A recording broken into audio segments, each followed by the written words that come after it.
Hey everybody, it's Eric Dorward with the Spartan Rocketry Club here, finishing up finally our build of the Estes Screamin Mimi, which is a very vintage kit. So anyway, I've finished it. Well, almost. I've done the finishing steps anyway. You can see I've painted it. I've actually taken some creative liberties compared to the packaging. The packaging doesn't want me to paint this section in here, the body tube red. I found it far easier if I wanted to paint the fins and these strakes to do it, just paint it all. And it's up to you. You can paint this however you want. Also, the body tube is supposed to be silver rather than white, but again, I preferred it white. You can do whatever you want. It's your kit. Now, I've already started to do some of the finishing too. Oh, I should mention one last thing. So, the fins. The fins take a good amount of work if you want them to be very smooth. You can probably see if you look carefully, this one in particular, no, this one in particular, there are some spots in this that are not crystal, perfectly smooth. Um, and I've tried my best to fill them in. You can see there's an imperfection right there. The problem is that balsa has a lot of grain to it. If you want to get the grain out, you need to fill it in. So I've used a combination of what is essentially a nice spackle, which I diluted a little bit with water and then brushed on. And I also have a liquid wood sealer that I paint on over top of that. And then I primed it with regular white primer spray paint, sanded in between each of those steps, and then put the final coat on. There is definitely a difference between doing that stuff and not doing that stuff. The amount of grain here it's not perfect. I'm not going to claim it to be, but it's a whole lot smoother than you would if you just painted it red. So if you want a good finish, you got to do those intervening steps. And probably I didn't do enough of the fill. I probably should have done another coat. But whatever, it doesn't need to be perfect. The smoother the fin, the less drag there is. And there is a noticeable difference between the really rough balsa and smoothing it out in any way, even priming it. So it is worth doing, but there are limits to how good it's going to be. Anyway, so that was a major step that I did off camera. Also, I painted it. Painting it is annoying. I needed to mask off these tubes and the body tube right here, which was kind of difficult getting my masking tape in here. Incidentally, I use particularly, it's called ultra high edge um, painter's tape. And it is hard to work with. It's kind of annoying, but you get good edges, good lines on it. So, worth doing. Anyway, one thing I have done is I put most of these whistles on. That would be what makes this the Screamin Mimi. So, this goes through the air and makes a noise, like so. So I've done most of those, but here's the last one. I'm going to do that on camera. It goes in like this. The instructions say to use plastic cement. I'm not going to bother with plastic cement because the inside of the tube it's a tube, it's cardboard, and we put these cardboard rings on. So I'm essentially gluing cardboard to cardboard. So I'm not going to bother with crazy plastic cement or crazy glue or anything like that. It is irritating to get the glue in here. So I'm going to try my best. The instructions say to put the glue in something like an eighth of an inch or so. So you don't want it right at the edge. You could, but it'll just get pushed back by the ring anyway. I'm obviously doing this off camera because it is kind of hard to work with. Essentially, I've gotten as much as I can in. The fins kind of get in the way of doing this. So I've got some in. Now I'm going to use my dowel that I've been using before to spread it out. This is exactly the kind of situation where you want the dowel. I'm just kind of brushing it evenly. It's not going to be perfect. If I really couldn't get enough in there, I would put some glue on a piece of paper or something and spread it in that way. Now, this was a tough fit. I test fit these before I glued them to make sure they all fit. There was a little bit of paint residue in a couple of them. So they're in fine now. Spin it around just to spread the glue, and those are the whistles. They are in good shape. Okay. The next thing that we need to do is probably put the decals on. Now, the problem with these Estes kits in general is, here's my decal sheet. It's nice. Oops, I hope I have the right way. It's nice, they're decent. These are actual stickers. So they're self-adhesive. You don't need to do anything special other than remove the back. But the problem is there are 4 stickers that go on these strakes, and 4 that go on the fins. There are 8 faces to each of those. So you get half as many as you need, which essentially means you're going to have a nice face and a not so nice face, which is annoying. But what are you going to do? I'm not going to put all these on camera, but the short version here is here's the launch lug. I'm going to use the launch lug as the bad side, and I'm going to then use this side as the good side. I'm going to put the big Screamin Mimi sticker, here we are, kind of running like this. Again, you can do these, put them however you want, but the instructions and the packaging both show you what they think it ought to look like. I suppose that's upside down again. There we go. So the Screamin Mimi big long decal should go essentially in the middle of the body tube here. So let's get that out. Personally, I find these stickers that are particularly long and self-sticking to be hard to deal with. So I'm peeling it off, but this is so long that it's hard to get lined up properly, and you only have a limited number of tries at it. In fact, you really want to get it right the first time, because every time that you have to pick it up or move it like that, for instance, it removes some of the stickiness, and you don't want that. So essentially, I want it kind of centered in the middle of the white section. That looks pretty good, and I'm focusing on the ends and the middle. Now, once it's in place, I'm going to carefully smooth out any bubbles and get it to lay flat. And there we go. That looks, I've seen worse. It looks pretty good. It's generally like about the same amount of distance between the red and the nose cone, so the nose cone's going to come off. So that looks pretty good.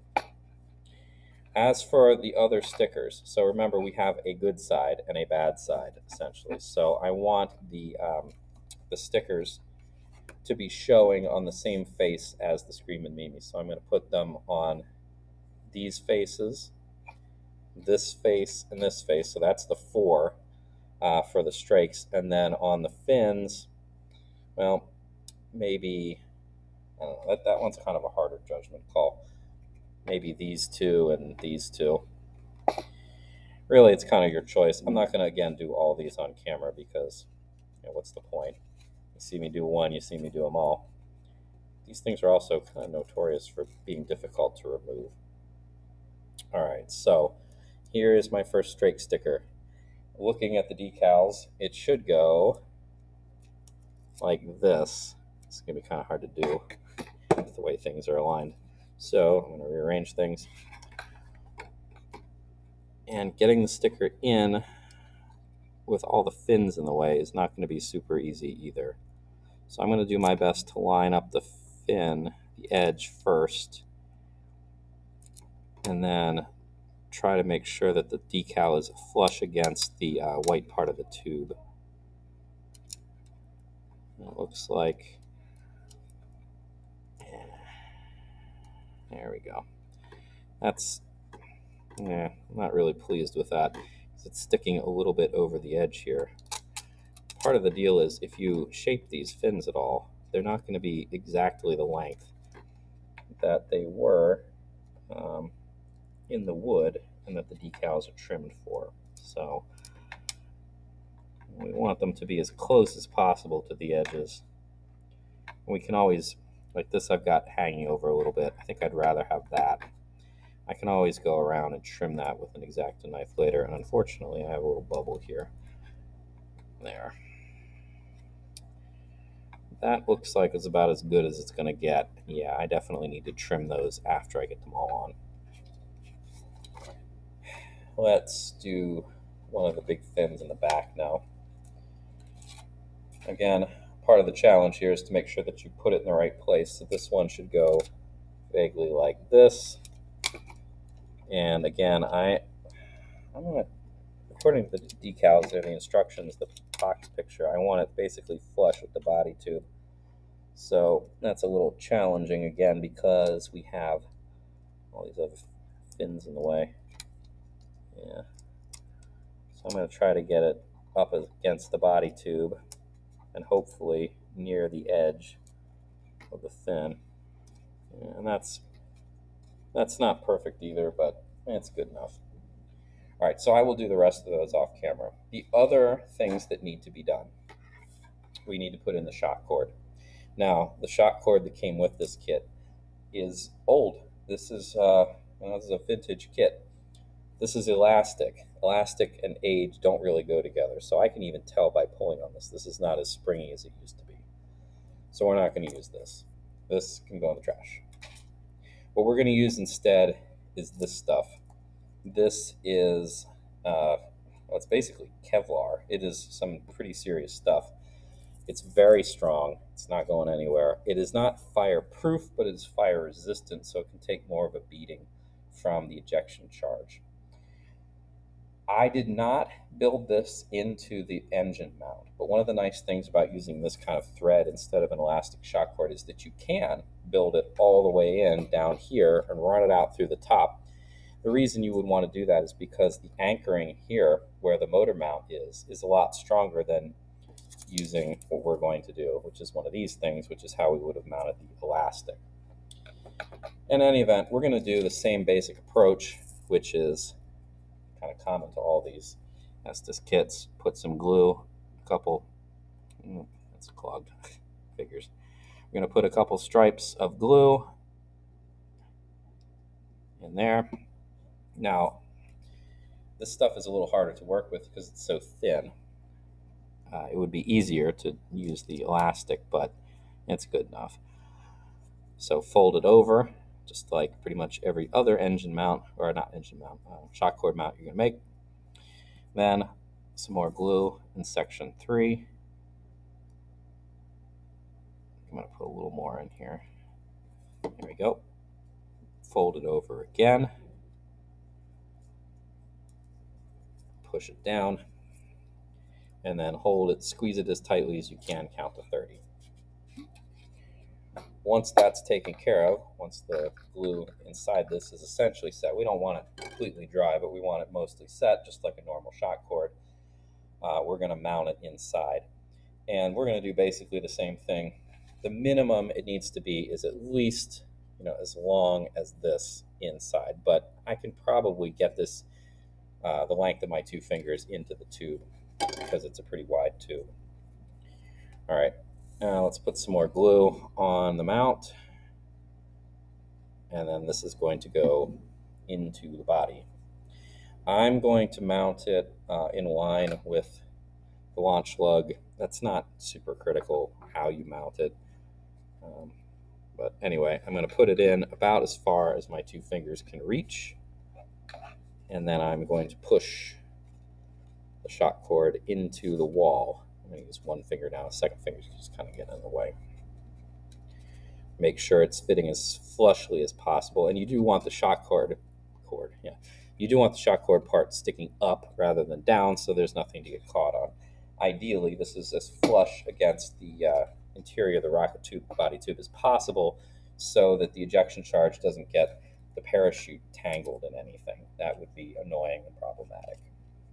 All right, the other end of this, we are going to tie through the nose cone.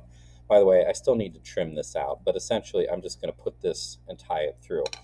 One thing that you do need to be careful about this is that it doesn't grip nicely like the elastic does, or like another kind of twine or string would.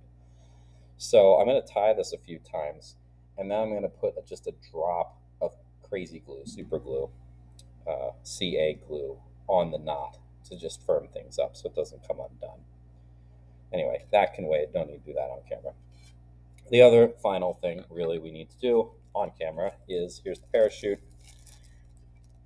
Under normal circumstances, the instructions say that you should take the parachute and you should gather up the shroud lines, and then you should thread them through the little mount there. We're not going to do that either. We are going to use one of these fishing barrel swivels instead.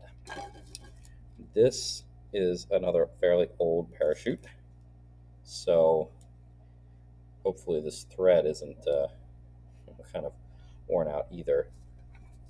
Um, we'll make do. Anyway, I'm going to gather up all the shroud lines. This one is put together kind of strangely. Usually this one goes straight across. Well, that's okay. It doesn't really matter. So we're going to gather them all up. We got a little loop here. I think I probably have done this before on camera, but we're going to take the loop and we are going to put it through the eye. And then, once we've got enough to work with, we are going to take the barrel and we're going to push it up through the eye, or through the loop rather, not the eye, and then pull it tight. So there we go. This part then, the clasp part, we will hook into the nose cone.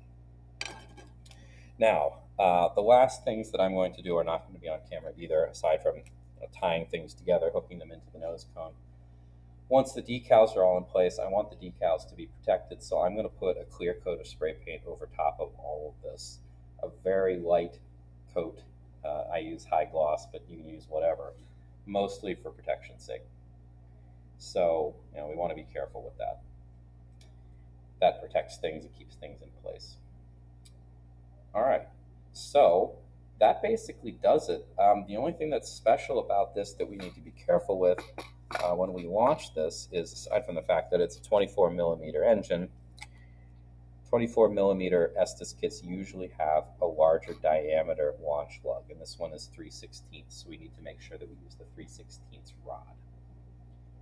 Otherwise, it should be a good flight.